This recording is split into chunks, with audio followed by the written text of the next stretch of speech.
पहला पॉइंट है द्विध्रुवीयता से तात्पर्य। सामान्य शब्दों में द्विध्रुवीयता बाइपोलरिटी से तात्पर्य विश्व राजनीति में दो महाशक्तियों का अस्तित्व में होना तथा इनके आसपास ही विश्व के विभिन्न देशों के दो गुटों में बढ़ जाने से है।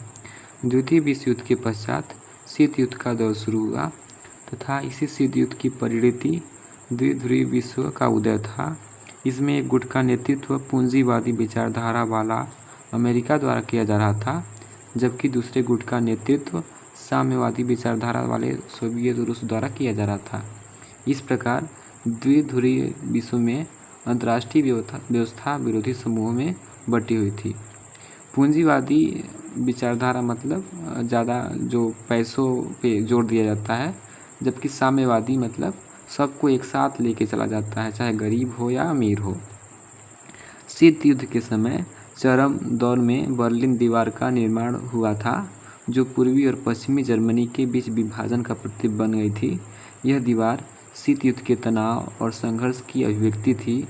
वर्ष 1989 में जब पूर्वी जर्मनी की जनता ने इस दीवार को गिरा दिया, तो यह घटना न केवल जर्मनी के एकीकरण का कारण बनी, बल्कि शीत युद्ध के अंत और सोवियत संघ के विघटन की दिशा में भी महत्वपूर्ण साबित हुई। इस घटना ने पूर्वी यूरोप के 8 साम्यवादी देशों में बदलाव की शुरुआत की, जहां जनता के प्रदर्शनों ने साम्यवादी शासन को समाप्त कर दिया। अंततः सोवियत संघ भी अपने भीतर के दबावों और असहमति के कारण विघटित हो गया। द्वितीय विश्व युद्ध के पश्चात सोवियत सेना ने पूर्वी यूरोपीय देशों को फासीवादी ताकतों से मुक्त करवाया था। इसका परिणाम यह हुआ कि इन सभी देशों ने अपने राजनीतिक और सामाजिक व्यवस्था को सोवियत संघ की समाजवादी प्रणाली के अनुरूप ढाल लिया। इन्हें ही समाजवादी खेमे के देश या दूसरी दुनिया कहा जाता है, जिसका नेता समाजवादी सोवियत गणराज्य था। द्विध्रुवीय के चरण में जर्मनी का 2 भागों में विभाजन हो जाना। इस विभाजन के पश्चात पूर्वी जर्मनी सोवियत संघ के वार्सा गुट में और पश्चिमी जर्मनी संयुक्त राष्ट्र अमेरिका के नाटो गुट में शामिल हुआ था। बर्लिन की दीवार का निर्माण वर्ष 1961 में हुआ था। यह दीवार पश्चिम बर्लिन को पूर्वी बर्लिन से अलग करती थी। यह दीवार पूंजीवादी और साम्यवादी दुनिया के मध्य विभाजन का प्रतीक थी। इस दीवार की लंबाई 150 किलोमीटर से अधिक थी, जो 28 वर्षों तक खड़ी रही। इसे 9 नवंबर 1989 को जनता द्वारा तोड़ दिया गया। अब जानते हैं द्विध्रुवीयता के पतन के कारण। द्विध्रुवीय विश्व के पतन के निम्नलिखित कारण थे। पहला है सोवियत संघ का पतन। इसके पतन का यह परिणाम हुआ कि अमेरिका विश्व की सबसे बड़ी महाशक्ति के रूप में उभर कर सामने आया। 25 दिसंबर 1991 को सोवियत संघ के पतन के साथ ही विश्व में द्विध्रुवीय व्यवस्था का पतन हो गया और विश्व एक ध्रुवीय बन गया, किंतु वर्तमान में यह बहुध्रुवीय विश्व व्यवस्था के रूप में स्थापित है। दूसरा है शीत युद्ध की समाप्ति। सोवियत संघ के विघटन के पश्चात शीत युद्ध समाप्त हो गया, जिससे वैश्विक प्रतिस्पर्धा का अंत हो गया और इसी के साथ द्विध्रुवीय विश्व व्यवस्था भी समाप्त हो गई।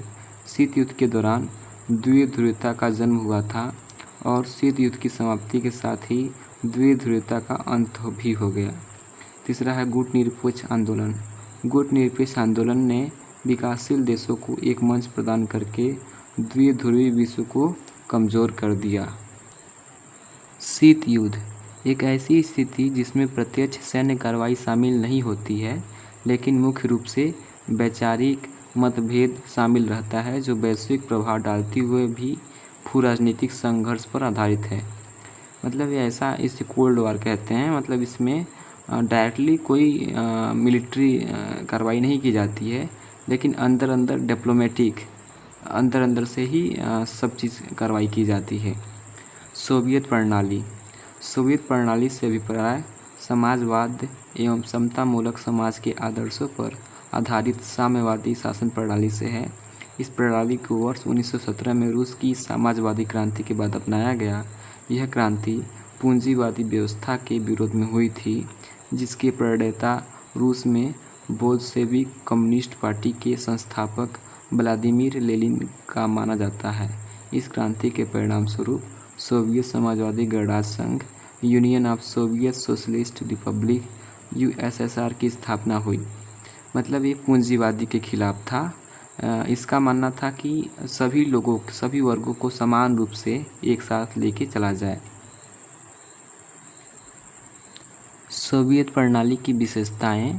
सोवियत प्रणाली की कुछ प्रमुख विशेषताएं थीं जो इस प्रकार है। राज्य एवं पार्टी की संस्था को महत्व। सोवियत प्रणाली की महत्वपूर्ण विशेषता यह थी कि इसमें राज्य एवं पार्टी की संस्था को विशेष महत्व दिया जाता था। एक दल प्रभुत्व। इस प्रणाली में एकमात्र राजनीतिक दल कम्युनिस्ट साम्यवादी पार्टी का अस्तित्व था। इसमें विपक्ष अथवा किसी अन्य दल के लिए कोई स्थान नहीं था। तीसरा है योजनाबद्ध अर्थव्यवस्था। सोवियत प्रणाली में अर्थव्यवस्था योजनाबद्ध और राज्य के पूर्ण नियंत्रण में थी। राज्य को यह पूर्ण अधिकार था कि वह अपने स्वविवेक से राज्य के आर्थिक विकास के लिए योजनाएं एवं नीतियां बनाए। चौथा है महाशक्ति के रूप में उदय। द्वितीय विश्व युद्ध के पश्चात सोवियत संघ का उदय एक महाशक्ति के रूप में हुआ। तत्कालीन समय में अमेरिका के अतिरिक्त सोवियत संघ की अर्थव्यवस्था शेष विश्व में अधिक विकसित थी। नेक्स्ट है विकसित संचार व परिवहन प्रणाली। सोवियत प्रणाली की विशेषताओं में एक प्रमुख विशेषता उन्नत संचार व परिवहन प्रणाली की सुव्यवस्थित होना था, जिसके कारण दूर के क्षेत्र में भी एक दूसरे से जुड़े हुए थे।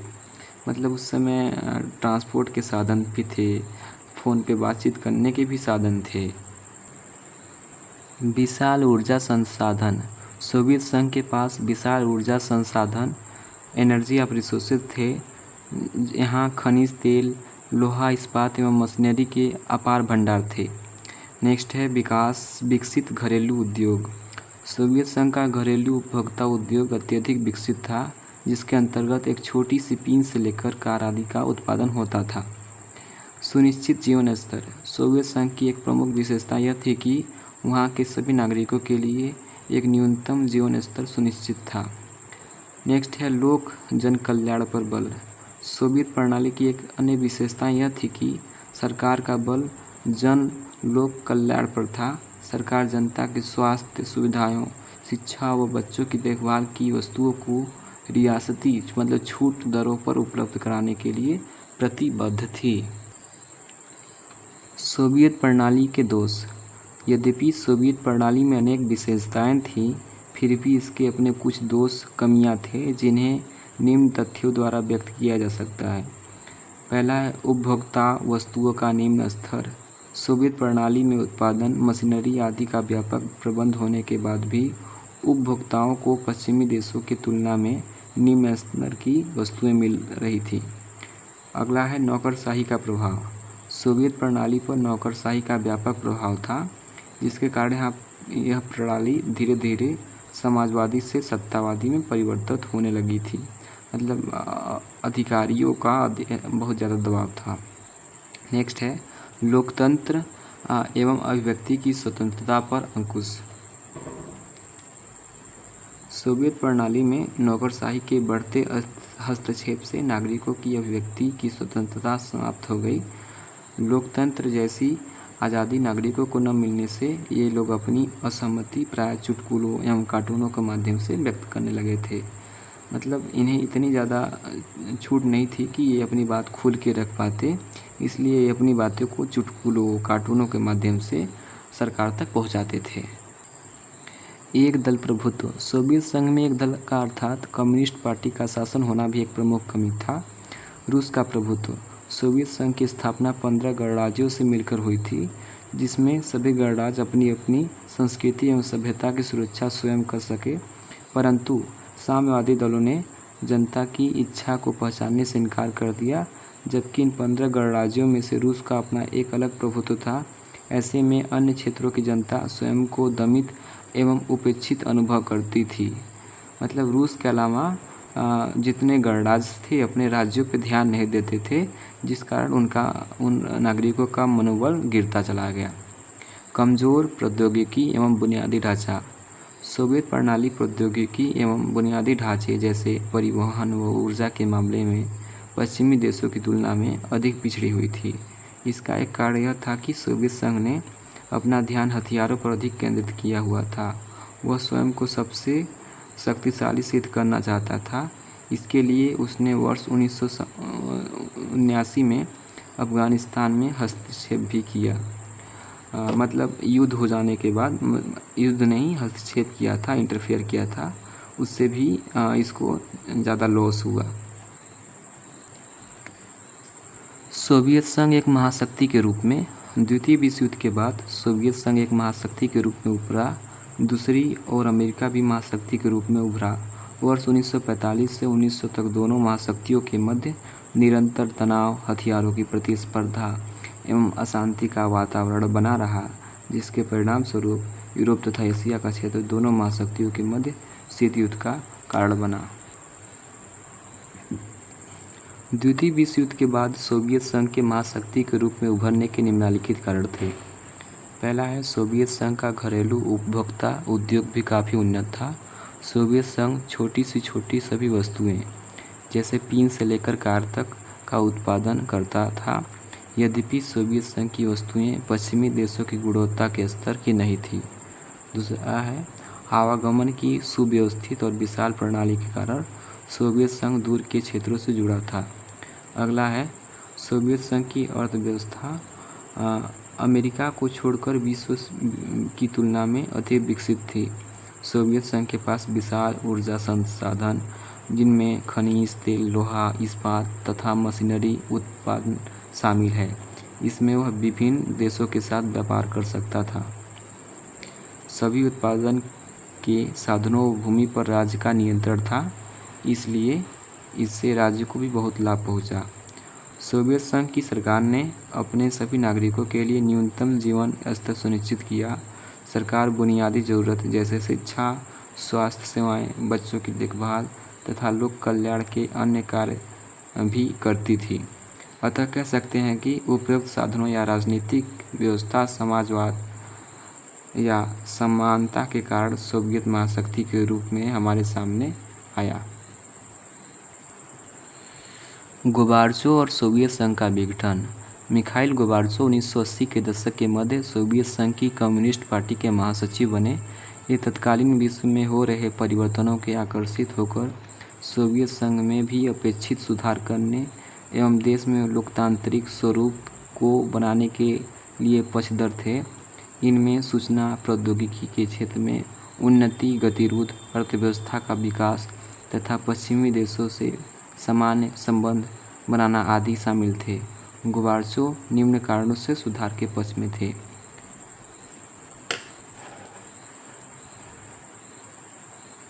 पहला है, सोवियत प्रणाली लोकतंत्र तथा विचारों की अभिव्यक्ति को सीमित करती थी। दूसरा है, सोवियत संघ में 15 गणराज्य शामिल थे, किंतु लगभग सभी मुद्दों पर रूस की प्रभुता रहती थी। इस प्रकार यह संघ की भावना के विपरीत प्रणाली थी। तीसरा है, विश्व के अधिकांश देश तकनीकी क्षमताओं के विकास और पूंजीवाद को अपना रहे थे, अतः उसके समक्ष खड़े रहने के लिए व्यवस्थाओं में परिवर्तन अपेक्षित था। अगला है, अधिकांश गणराज्य इस प्रणाली से ग्रस्त हो चुके थे, अतः सुधार की अपेक्षा होने लगी थी। अगला है, वर्ष 1989 में अफगानिस्तान में हस्तक्षेप में सोवियत संघ की अर्थव्यवस्था और कमज़ोर हो गई थी, जिससे पुनः सुधार लाने के लिए आर्थिक सुधार आवश्यक थे। गोर्बाचोव की सुधार प्रणालियाँ। गोर्बाचोव ने सोवियत संघ में सुधार हेतु कुछ प्रमुख प्रणालियाँ अपनाई, जिन्हें निम्न तथ्यों द्वारा समझा जा सकता है। ग्लासनोस्त अथवा खुलापन। गोर्बाचोव ने वर्ष 1985 में सोवियत प्रणाली के सुधार की दिशा में सोवियत संघ की वास्तविकता के बारे में ज्ञान का प्रसार अर्थात ग्लासनोस्त खुलापन की प्रणाली अपनाई। ग्लासनोस्त ने शीघ्र ही ऐसी सीमाओं को पार कर लिया जो प्रारंभिक रूप से उसके लिए तय की गई थी। इन सुधारों के द्वारा गोर्बाचोव ने एक नए नागरिक समाज के अस्तित्व को स्वीकृति दी थी। अगला है, पेरेस्त्रोइका अथवा पुनर्संरचना, रीस्ट्रक्चरिंग।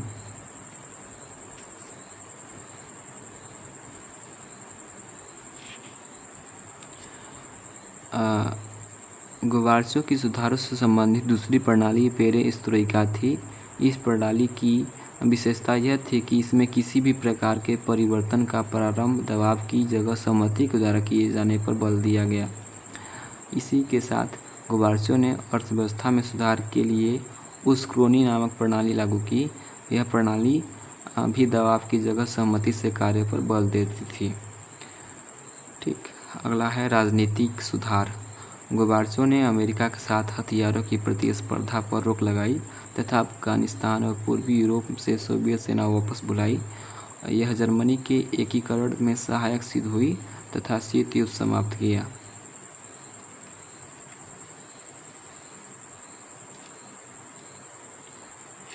गोबार्चो सुधार प्रणालियों का विरोध। मिखाइल गोबार्चो द्वारा चलाई गई सुधार प्रणालियों का साम्यवादी पार्टी के अनेक नेताओं ने विरोध किया। वर्ष 1991 में विरोध स्वरूप यह आकस्मिक परिवर्तन हुए। इन परिवर्तनों के विरोध में बोरिस येल्त्सिन ने महत्वपूर्ण भूमिका निभाई। रूस गणराज्य में बोरिस येल्त्सिन ने आम चुनाव जीता था और वहां केंद्रीकृत नियंत्रण को मानने से इनकार कर दिया। संघ के विघटन के पक्ष में अधिकतर विरोध सोवियत संघ के यूरोपीकृत भागों में हुआ। मध्य एशियाई गणराज्यों ने अपनी स्वतंत्रता की मांग नहीं की क्योंकि वे संघ के साथ रहना चाहते थे। सोवियत संघ का विघटन। दिसंबर 1991 में बोरिस येल्त्सिन रूस के प्रथम राष्ट्रपति के नेतृत्व में सोवियत संघ के 3 बड़े गणराज्यों रूस, यूक्रेन और बेलारूस के द्वारा सोवियत संघ की समाप्ति की घोषणा के साथ ही सोवियत संघ का अंत हो गया। ऐसे गणराज्यों जो सोवियत संघ से स्वयं को अलग कर रहे थे ने स्वतंत्र राष्ट्रों के राष्ट्रकुल कॉमनवेल्थ ऑफ इंडिपेंडेंट स्टेट का गठन किया। मध्य एशियाई गणराज्यों ने अपनी स्वतंत्रता की मांग नहीं की, इसलिए इन्हें यह अधिक आश्चर्यजनक लगा था। एक गणराज्य अभी स्वतंत्र राज्यों के राष्ट्रकुल से बाहर थे, इसलिए इस समस्या का समाधान करने के लिए ऐसे राष्ट्रों को राष्ट्रकूट का संस्थापक सदस्य बनाया गया। साथ ही कम्युनिस्ट पार्टी पर प्रतिबंध लगा दिया गया एवं पूर्व के सोवियत गणराज्यों ने पूंजीवाद तथा लोकतंत्र को अपना आधार बना लिया। सोवियत संघ के विघटन के कारण। सोवियत के विघटन के कुछ प्रमुख कारण निम्न थे। राजनीतिक संस्थाओं का कमज़ोर होना। सोवियत संघ की राजनीतिक संस्थाएं आंतरिक रूप से अधिक कमज़ोर हो चुकी थी। वे जनता की इच्छाओं एवं आकांक्षाओं की पूर्ति करने में असमर्थ थी, जो आगे चलकर सोवियत संघ के विघटन का एक बड़ा कारण बना। आर्थिक संस्थाओं का कमज़ोर होना। सोवियत संघ की आर्थिक संस्थाएं भी राजनीतिक संस्थाओं की भांति कमज़ोर हो चुकी थी।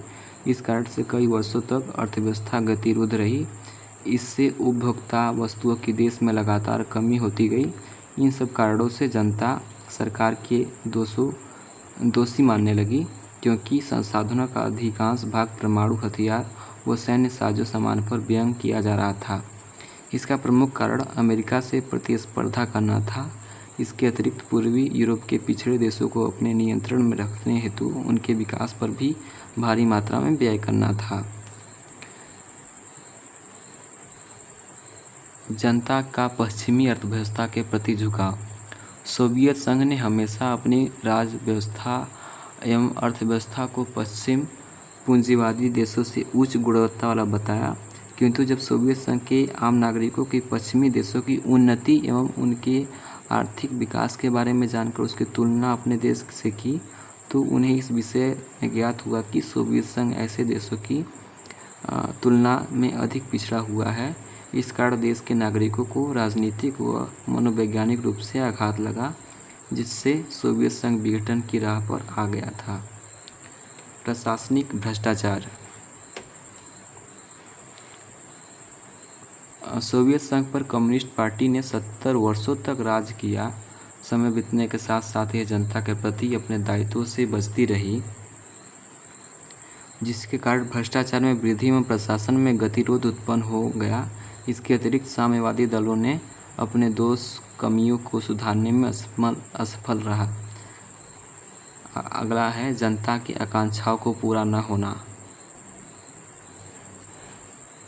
ये मिखाइल गोबार्चो ने जब अपने सुधारों के क्रम में उदारता से कार्य करना आरंभ किया तो जनता की अपेक्षाओं और आवश्यकता से अधिक हो गई।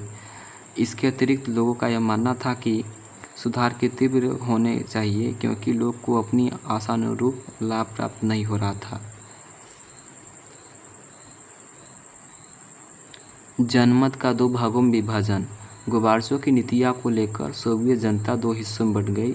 एक वर्ग तेज सुधारों का पक्षधर था और उनकी धीमी गति से निराश था। दूसरा वर्ग, विशेषकर कम्युनिस्ट पार्टी से जुड़े लोग, उनकी नीतियों को जल्दीबाजी मानते हुए सत्ता और विशेषाधिकारों के नुकसान से असंतुष्ट था। इस संघर्ष ने गोबार्चोव के समर्थन को कमजोर कर दिया। राष्ट्रवादी भावना एवं संप्रभुता की इच्छा। सोवियत संघ की जनता में राष्ट्रवादी भावनाओं एवं संप्रभुता की इच्छा के उभार ने सोवियत संघ के विघटन में महत्वपूर्ण योगदान दिया। इस उभार में रूस और बाल्टिक गणराज्य, एस्टोनिया, लातविया और लिथुआनिया, यूक्रेन तथा जॉर्जिया जैसे सोवियत संघ के विभिन्न गणराज्य शामिल थे। राष्ट्रवाद की भावना एवं संप्रभुता की इच्छा सोवियत संघ के विघटन का अंतिम एवं तात्कालिक कारण बनी। सोवियत संघ के विघटन का टाइमिंग। मार्च 1985 में मिखाइल गोबार्चोव को सोवियत संघ की कम्युनिस्ट पार्टी का महासचिव चुना गया। इन्होंने सोवियत संघ में सुधारों की श्रृंखला प्रारंभ की। बोरिस येल्त्सिन को रूस की कम्युनिस्ट पार्टी का प्रमुख बनाया गया। जून 1988 में लिथुआनिया में संघर्ष प्रारंभ हुआ। यह संघर्ष एस्टोनिया और लातविया में और तीव्र गति से फैलने लगा। अक्टूबर 1989 में सोवियत संघ ने यह घोषणा की कि वार्सा समझौते के सदस्य अपना भविष्य तय करने के लिए स्वतंत्र हैं। नवंबर 1989 में बर्लिन की दीवार गिरी। फरवरी 1990 में गोबार्चोव ने सोवियत संसद डूमा के चुनाव के लिए बहुदलीय राजनीति की शुरुआत की। साथ ही सोवियत सत्ता पर कम्युनिस्ट पार्टी का 72 वर्ष पुराना एकाधिकार समाप्त हो गया।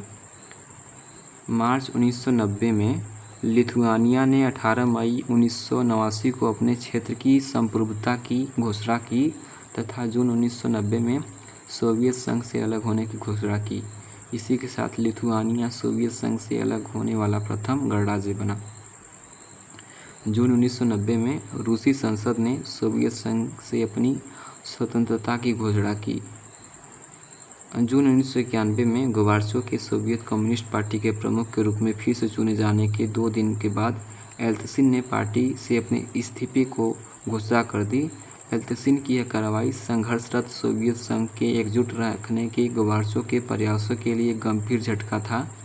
अंततः इन्होंने जून 1991 में इस्तीफा दे दिया और रूस के राष्ट्रपति बने। अगस्त 1991 गोबार्चोव के विरुद्ध तख्ता पलट करने में सोवियत सरकार और सेना कट्टरपंथी तथा कम्युनिस्ट पार्टी के गर्मपंथियों ने हिस्सा लिया, किंतु यह प्रयास न तो योजनाबद्ध और न ही व्यवस्थित था, इसलिए असफल रहा। सितंबर 1991 तीनों बाल्टिक गणराज्य एस्टोनिया, लातविया और लिथुआनिया संयुक्त राष्ट्र संघ के सदस्य बन गए। दिसंबर 1991 में बेलारूस, रूस और यूक्रेन ने सोवियत संघ के मध्य हुई संधि को समाप्त कर दिया और स्वतंत्र राष्ट्रों के राष्ट्रकुल का निर्माण किया। इसमें Armenia, Azerbaijan, Kazakhstan, Moldova, Kyrgyzstan, Tajikistan, Turkmenistan और उज़्बेकिस्तान भी शामिल हो गए। जॉर्जिया वर्ष 1993 में राष्ट्रकुल का सदस्य बना। संयुक्त राष्ट्र संघ में सोवियत संघ की सीट रूस को मिली। 25 दिसंबर 1991 को गोबार्चोव ने सोवियत संघ के राष्ट्रपति पद से इस्तीफा दिया और इस तरह सोवियत संघ का विघटन हो गया। सोवियत संघ के विघटन की परिणाम। ठीक, सोवियत संघ के विघटन के विश्व राजनीति की दृष्टि से दूरगामी परिणाम सामने आए। ये परिणाम इस प्रकार हैं। शीत युद्ध की समाप्ति। सोवियत संघ के विघटन से सबसे बड़ा परिवर्तन यह हुआ कि 2 महाशक्तियों के मध्य चल रहा शीत युद्ध समाप्त हो गया। शीत युद्ध की समाप्ति से हथियारों की प्रतिस्पर्धा भी समाप्त हो गई। इसी के साथ यह विवाद भी खत्म हो गया। समाजवादी प्रणाली पूंजीवादी प्रणाली को पछाड़ पाएगी या नहीं। अगला है द्विध्रुवता का अंत व पूंजीवादी अर्थव्यवस्था के प्रभाव में वृद्धि। सोवियत संघ के विघटन के पश्चात द्विध्रुवता का अंत हो गया तथा वैश्विक राजनीति में शक्ति संबंधों में बड़ा परिवर्तन आया। जिससे अमेरिका अब एक बड़ा महाशक्ति बनकर सामने आया। सोवियत संघ की स्थिति अब ऐसी नहीं थी कि वह स्वयं को महाशक्ति साबित कर सके। ऐसे में अमेरिका के बढ़ते वर्चस्व से पूंजीवादी अर्थव्यवस्था सबसे बड़ी अर्थव्यवस्था बनकर उभरी। ऐसे अर्थव्यवस्था के लिए विश्व बैंक, अंतर्राष्ट्रीय मुद्रा कोष एवं ब्रेटन वुड्स जैसी संस्थाएं सलाहकार बन गई। इन संस्थाओं द्वारा विभिन्न देशों को दिए गए कर्ज ने पूंजीवाद को बढ़ावा दिया। इस समय उदारवादी लोकतंत्र, लिबरल डेमोक्रेसी, राजनीतिक जीवन को सूत्रबद्ध करने में सर्वश्रेष्ठ धारणा के रूप में उभरकर सामने आया। नए स्वतंत्र देशों का उदय। सोवियत संघ के विघटन के बाद नए देशों का उदय हुआ। इनमें से कुछ देश मुख्य रूप से बाल्टिक एवं पूर्वी यूरोप के यूरोपीय संघ से जुड़ना एवं उत्तर अटलांटिक संधि संगठन, North Atlantic Treaty Organization NATO का हिस्सा बनना चाहते थे, जबकि मध्य एशियाई देशों ने अपनी विशिष्ट भौगोलिक स्थिति के बल पर रूस के साथ अपने रिश्ते मजबूत रखे तथा पश्चिमी देशों अमेरिका, चीन व अन्य देशों के साथ संबंध बनाए। अमेरिका एवं खनिज तेल भंडार पर प्रभाव। सोवियत संघ के विघटन के फलस्वरूप वैश्विक शक्ति के रूप में अमेरिका के प्रभाव में वृद्धि हुई। अपने वर्चस्व को स्थापित करते हुए मध्य पूर्व में घुसपैठ करना प्रारंभ कर दिया और वहां के तेल भंडारों पर अपना प्रभुत्व स्थापित कर लिया। हिंसक आंदोलन और साम्यवाद। सोवियत संघ से अलग हुए अनेक गणराज्यों में हिंसक अलगाववादी आंदोलन चला। ताजिकिस्तान लगभग 10 वर्षों तक गृह युद्ध से ग्रसित रहा। साम्यवादी विचारधारा व तृतीय विश्व को आघात। पूर्वी यूरोपीय देशों में साम्यवादी का अवसान हुआ और बहुदलीय लोकतांत्रिक शासन व्यवस्था की स्थापना हुई। सोवियत संघ के विघटन से तृतीय विश्व के देशों को गंभीर आघात का सामना करना पड़ा, क्योंकि इन देशों को सोवियत संघ से आर्थिक, सैनिक व तकनीकी सहायता प्राप्त होती थी। सोवियत संघ के उत्तराधिकारी के रूप में रूस का उदय निम्न रूपों में हुआ। सोवियत संघ के विघटन के पश्चात रूस को सोवियत संघ का उत्तराधिकारी राज्य बनाया गया। सुरक्षा परिषद में सोवियत संघ की सीट रूस को दी गई।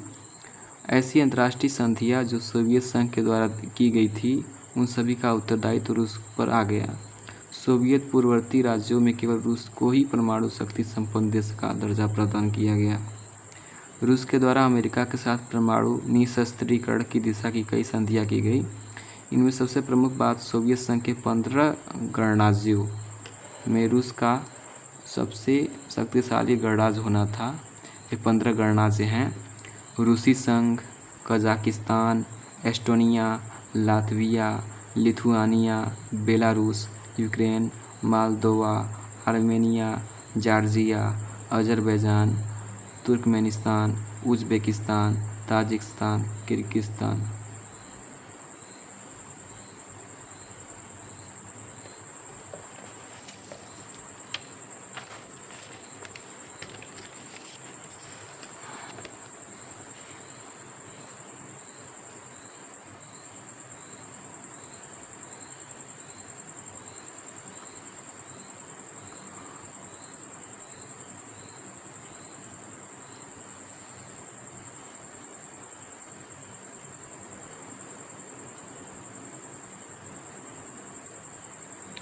सोवियत संघ के प्रमुख नेता व्लादिमीर लेनिन 1870 से 1924।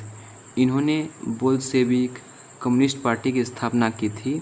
ये वर्ष 1970 की रूसी क्रांति के नायक भी रहे। लेनिन क्रांति के बाद के रूसी कठिन समय 1917 से 24 में सोवियत समाजवादी गणराज्य तथा मार्क्सवाद के संस्थापक अध्यक्ष थे। लेनिन एक असाधारण सिद्धांतकार थे एवं मार्क्सवाद को पूर्ण रूप से समझते थे। इन्हें पूरी दुनिया में साम्यवाद का प्रेरणा स्रोत माना जाता है। नेक्स्ट है जोजेफ स्टालिन 1889 से 1953। ये लेनिन के उत्तराधिकारी थे। इन्होंने सोवियत संघ के मजबूत बनने के दौरान वर्ष 1924 से 53 में नेतृत्व किया। इन्होंने औद्योगिकीकरण को अत्यधिक बढ़ावा दिया और खेती का बलपूर्वक सामूहिकरण किया। दूसरे विश्व युद्ध में जीत का श्रेय इन्हें दिया जाता है। इन्हें पार्टी के अंदर अपने विरोधियों को दबाने और तानाशाही व्यवहार के लिए जिम्मेदार माना गया। निकिता क्रुश्चेव 1894 से 1971 ये सोवियत संघ के राष्ट्रपति 1953 से 64 थे। इन्होंने स्टालिन की नेतृत्व शैली की आलोचना की। इन्होंने वर्ष 1956 में कुछ सुधार लागू किए तथा पश्चिम के साथ शांतिपूर्ण सह अस्तित्व का सुझाव रखा। इनके काल में हंगरी में जन विद्रोह और क्यूबा का मिसाइल संकट उत्पन्न हुआ था। लियोनिड ब्रेजनेव 1906 से 82 ये सोवियत संघ के राष्ट्रपति वर्ष 1964-82 रहे। इन्होंने एशिया की सामूहिक सुरक्षा व्यवस्था को सुझाव दिया। ये अमेरिका के साथ संबंधों में तनाव की कमी के दौर से संबंध थे। इनके काल में चेकोस्लोवाकिया के जन विद्रोह और अफगानिस्तान पर आक्रमण हुआ था। मिखाइल गोर्बाचोव इनका जन्म वर्ष 1931 में हुआ था। ये सोवियत संघ के अंतिम राष्ट्रपति वर्ष 1985 से 91 थे। इन्होंने अफगानिस्तान और पूर्वी यूरोप से सोवियत सेना वापस बुलाई। इन्होंने जर्मनी के एकीकरण में सहायक की भूमिका निभाई तथा शीत युद्ध को समाप्त किया। इन पर सोवियत संघ के विघटन का आरोप लगा था। अगला है बोरिस येल्त्सिन 1931 से 2007 ये रूस के पहले निर्वाचित राष्ट्रपति वर्ष 1991 से 99 थे। गोर्बाचोव ने इन्हें मॉस्को का मेयर नियुक्त किया था। इन्होंने वर्ष 1991 में सोवियत संघ के शासन के विरोध का नेतृत्व किया। इन्होंने सोवियत संघ के विघटन में महत्वपूर्ण भूमिका निभाई थी।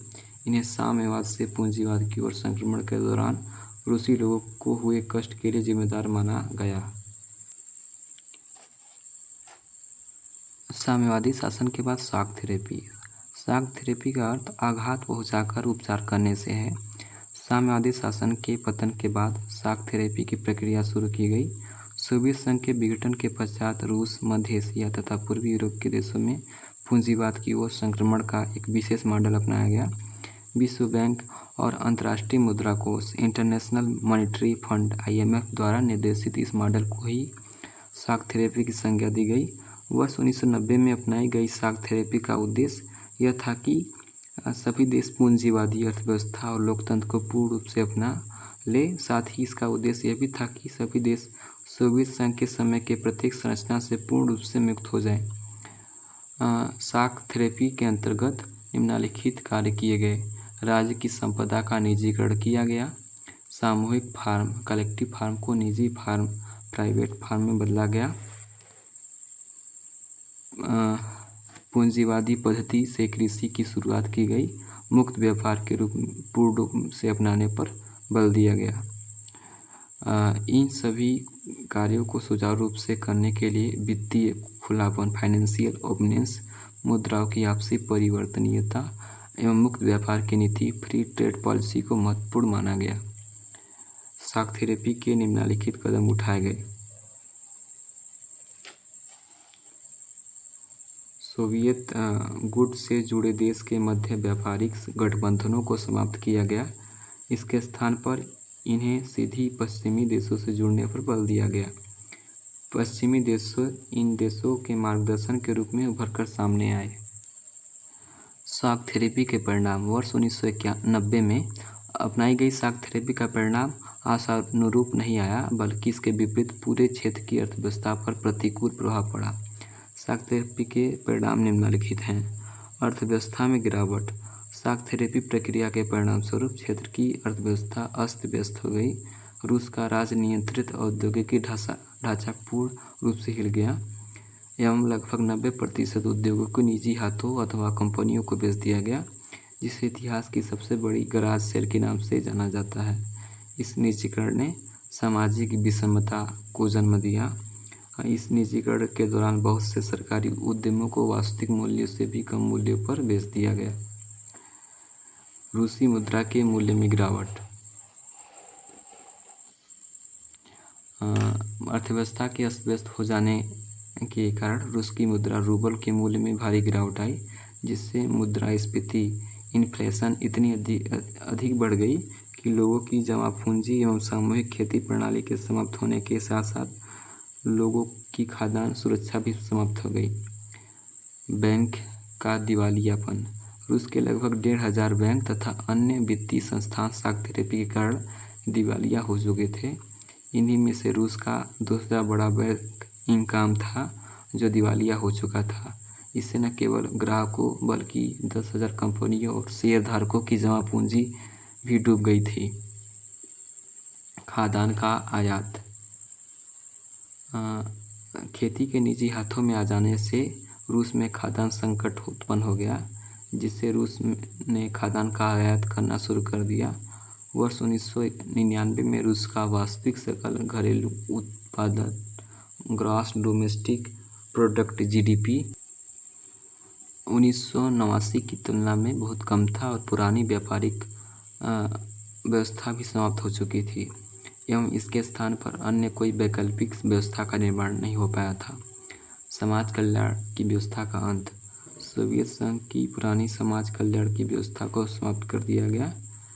ऐसे में सरकारी छुट्टी के समाप्त होने के कारण अधिकांश लोग गरीब हो गए। माफिया वर्ग का उदय। माफिया वर्ग जराए पेशा लोग भी कहते हैं। गरीबी बढ़ने के बाद समाज का मध्यम वर्ग संकट में आ गया। जो लोग शैक्षिक और बौद्धिक कार्यों में संलग्न नहीं थे वे स्थानांतरित माइग्रेटेड हो गए। कई देशों में माफिया वर्ग उभरा तथा इससे आर्थिक गतिविधियों को अपने नियंत्रण में ले लिया। अमीर और गरीब में अंतर में वृद्धि। शॉक थेरेपी के परिणाम स्वरूप निजीकरण प्राइवेटाइजेशन को बढ़ावा मिला, परंतु रूस में अमीर एवं गरीब लोगों के बीच अंतर बढ़ गया। इन दोनों के बीच आर्थिक असमानता अब और अधिक बढ़ गई थी। राष्ट्रपति संसद की अपेक्षा शक्तिशाली बनना। सोवियत संघ से अलग हुए गणराज्यों ने अपना संविधान बनाया तथा रूस सहित अधिकांश देशों ने राष्ट्रपति को कार्यपालिका का प्रमुख बनाया गया, जिसके कारण संसद अब एक कमजोर संस्था बनकर रह गई थी। मध्य एशिया के देशों में राष्ट्रपति को अत्यधिक शक्तियाँ प्राप्त थी और उनमें से कुछ सत्तावादी हो गए। उदाहरण स्वरूप तुर्कमेनिस्तान और उज़्बेकिस्तान के राष्ट्रपतियों ने पहले 10 वर्षों के लिए अपने को इस पद पर बहाल किया और इसके बाद समय सीमा को अगले 10 वर्षों के लिए बढ़ा दिया। न्यायपालिका का स्वतंत्र न होना। सोवियत संघ से पृथक गणराज्यों में अभी तक न्यायपालिका संस्कृति और न्यायपालिका की स्वतंत्रता स्थापित नहीं थी, जो किसी भी गणराज्य की प्राथमिकता के लिए आवश्यक थी। संघर्ष और तनाव। पूर्व सोवियत संघ के अधिकांश गणराज्य तनाव एवं संघर्ष की आशंका वाले क्षेत्र रहे हैं।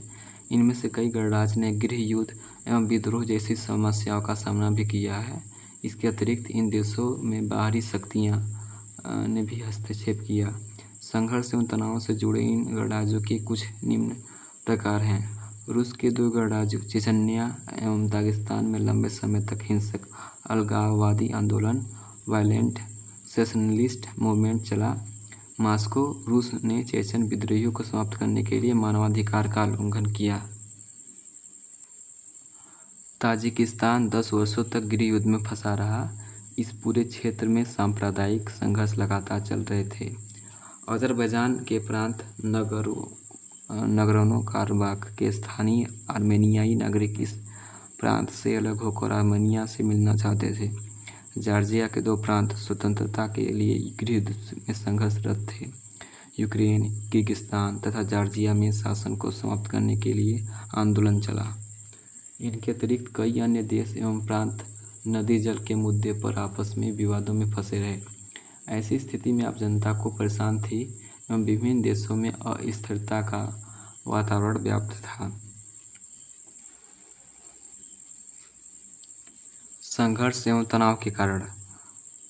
पर्याप्त पेट्रोलियम भंडार का होना। मध्य एशियाई गणराज्यों में विशाल पेट्रोलियम संसाधनों हाइड्रोकार्बनिक के होने से यह क्षेत्र बाहरी ताकतों एवं तेल कंपनियों की आपसी प्रतिस्पर्धा का कारण बन गए थे। सैनिक संगठन बनना। मध्य एशियाई गणराज्य रूस, चीन और अफगानिस्तान से जुड़े हैं तथा पश्चिम एशिया से नज़दीक भी हैं।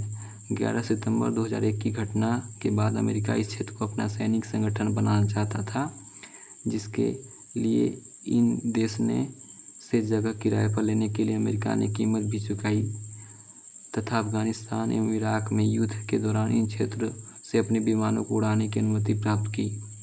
रूस की अपेक्षाएं। इन गणराज्यों को रूस अपना निकटवर्ती विदेश मानता है और ऐसी अपेक्षा करता है कि इन गणराज्यों को उसके प्रभाव में रहना चाहिए।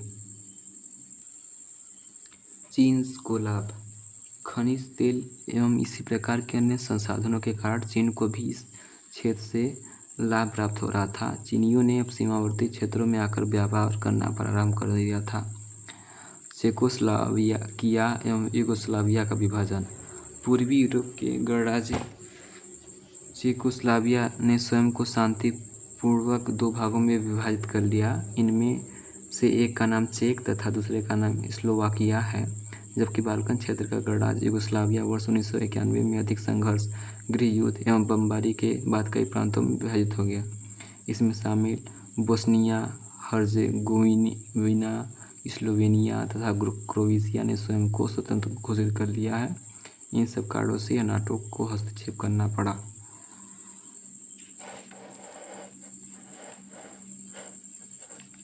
भारत और सोवियत संघ। शीत युद्ध के समय जब भारत ने सोवियत संघ के साथ मित्रता संधि की तो आलोचकों ने यह कहा कि भारत सोवियत समूह में शामिल हो गया है। इन दोनों के बहुआयामी संबंधों को निम्न प्रकार समझा जा सकता है। आर्थिक संबंध। विश्व व्यापार में सोवियत संघ भारत का सबसे बड़ा भागीदार था। इस व्यापार का वार्षिक व्यापार 2000 करोड़ रुपये से पहुँच गया था। सोवियत संघ ने भिलाई, बोकारो एवं विशाखापट्टनम के इस्पात कारखानों में सार्वजनिक क्षेत्र की कंपनियों की सहायता की। इसने भारत हैवी इलेक्ट्रिकल जैसी मशीनरी संयंत्रों को आर्थिक एवं तकनीकी सहायता दी। भारत में विदेशी मुद्रा की कमी के दौरान सोवियत संघ ने रुपये को माध्यम बनाकर भारत से व्यापार किया। राजनीतिक संबंध। कश्मीर के मामले पर सोवियत संघ ने संयुक्त राष्ट्र संघ यूएनओ में भारत का समर्थन किया। वर्ष 1971 में भारत पाकिस्तान युद्ध के दौरान सोवियत संघ ने भारत की सहायता की। भारत ने सोवियत संघ की विदेश नीति का अप्रत्यक्ष समर्थन किया। सैन्य संबंध।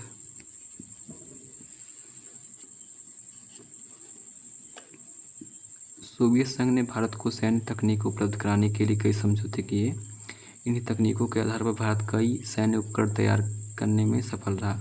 प्रारंभ में मिग लड़ाकू विमानों की असेंबलिंग हिंदुस्तान एरोनॉटिक के कारखानों में सोवियत सहायता पर आश्रित रही। मिग-16, मिग-32 हेलीकॉप्टर तथा मालवाहक जहाज भी भारत को सोवियत संघ ने ही उपलब्ध कराए। सांस्कृतिक संबंध। भारत व सोवियत संघ की शुरुआत से ही प्रयास रहा कि आर्थिक व सामरिक परिप्रेक्ष्य में संबंधों को सांस्कृतिक आदान प्रदान के माध्यम से मजबूत किया जाए। सोवियत संघ का मानना था कि सांस्कृतिक संपर्क सरकार और राजनीतिक दल के स्तर पर पृथक पृथक अपनाया जाए। भारतीय संस्कृति, कला एवं हिंदी फिल्में सोवियत संघ में अधिक लोकप्रिय थे। भारतीय हिंदी फिल्मों के नायक राज कपूर से लेकर अमिताभ बच्चन को सोवियत संघ में घर घर जाना जाता है।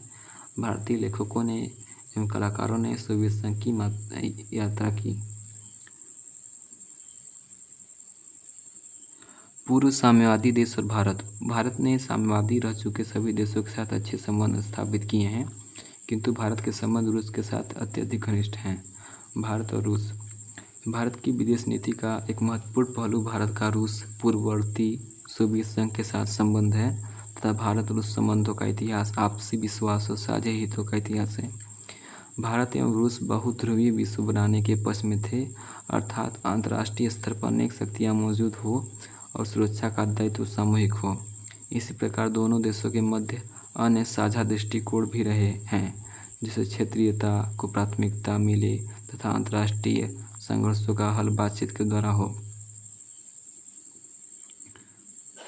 प्रत्येक देश की अपनी स्वतंत्रता नीति एवं संयुक्त राष्ट्र जैसी संस्थाओं द्वारा निर्णय लिया जाए, जिसके लिए इन संस्थाओं को मजबूत, लोकतांत्रिक और शक्ति संपन्न बनाया जाए।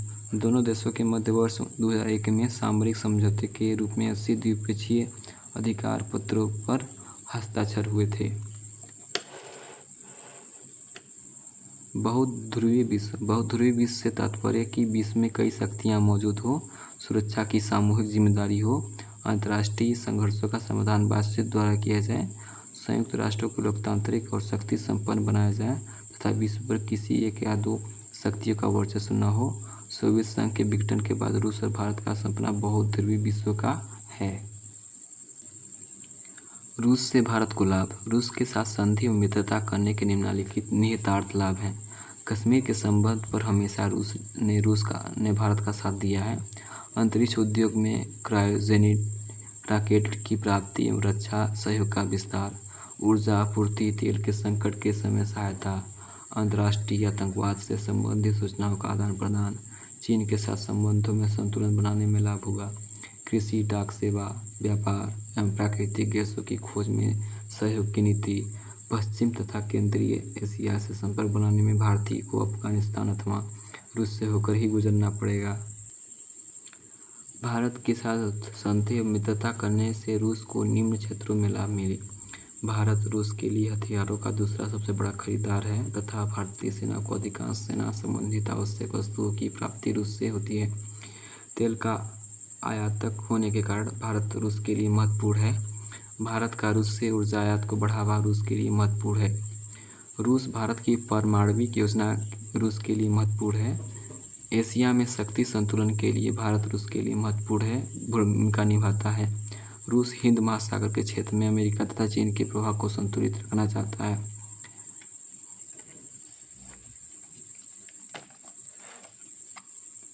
भारत में ऊर्जा सुरक्षा महत्वपूर्ण लक्ष्य है, जबकि भारत अपनी अधिकांश ऊर्जा आवश्यकताओं का तेल आयात के द्वारा पूरा करता है। इसलिए तेल उत्पादक पूर्व सोवियत गणराज्य देशों से भारत के संबंध महत्वपूर्ण हो जाते हैं। भारत और पूर्व साम्यवादी गणराज्यों के मध्य संबंध। भारत कजाकिस्तान और तुर्कमेनिस्तान जैसे गणराज्यों के साथ अपने पारंपरिक सहयोग को जारी रखे हुए है। इन संबंधों में तेल उत्पादक क्षेत्रों में साझेदारी और निवेश प्रमुख पहलू है। सोवियत संघ के विघटन के बाद रूस की विश्व राजनीति में भूमिका। वर्ष 1991 में सोवियत संघ के विघटन के बाद रूस की विश्व राजनीति में एक स्वतंत्र भूमिका का उदय हुआ। रूस की वैश्विक राजनीति में बदलती भूमिका को निम्न आधारों पर समझा जा सकता है। पहला, राष्ट्रकुल तथा रूस। सोवियत संघ से अलग होने वाले 12 गणराज्यों में से 11 गणराज्यों जॉर्जिया को छोड़कर के राष्ट्रपतियों ने 21 दिसंबर 1991 को एक समझौते के अंतर्गत स्वतंत्र राष्ट्रों के राष्ट्रकुल की स्थापना की। जॉर्जिया के अतिरिक्त सभी 11 गणराज्यों ने 3 समझौते पर हस्ताक्षर किए तथा जॉर्जिया मात्र प्रेक्षक के रूप में मौजूद रहा। इन समझौते की मुख्य बातें निम्नलिखित है।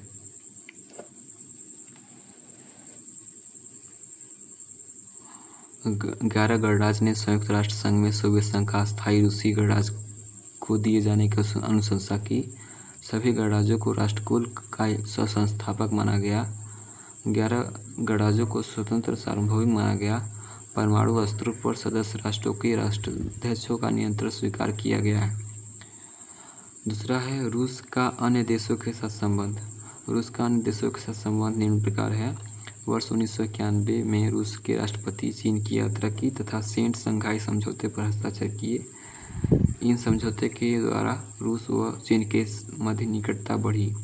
वर्ष 1997 में रूस जापान ने हॉटलाइन सेवा स्थापित करने का निर्णय लिया। इस हॉटलाइन को स्थापित करने का उद्देश्य जापान की रूस के तेल और गैस भंडारों में रुचि थी। इसके अतिरिक्त कुरिल द्वीप विवाद के समाधान पर भी दोनों देशों का सहमत हुए।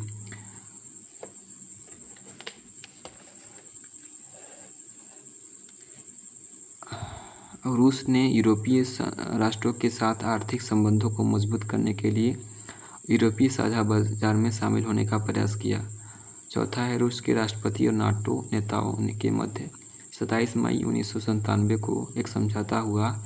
इस समझौते का उद्देश्य रूस का नाटो देशों के साथ संबंध सुधारना था।